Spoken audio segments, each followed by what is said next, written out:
You need to get 4 in one hand and 3 in your other hand, looking up. Las palmas de tu mano que te miren.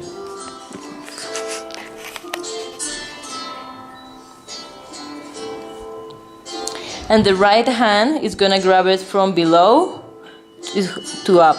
Hook it this way and pass through.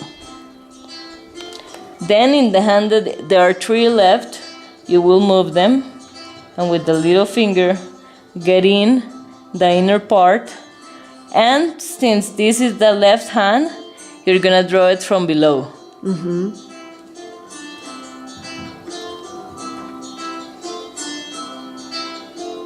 With your finger looking at you with the right hand, and with the hand look it backwards. Your hand is in the other direction. Entonces, en la mano que tenemos 4, metemos el dedo pequeñito por adentro, agarramos de abajo hacia arriba, así, y lo pasamos por estos 3.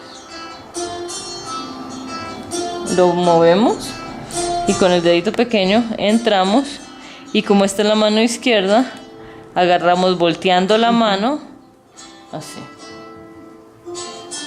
Con la mano derecha de abajo como un garfio, con la mano izquierda por adentro, mirando hacia abajo,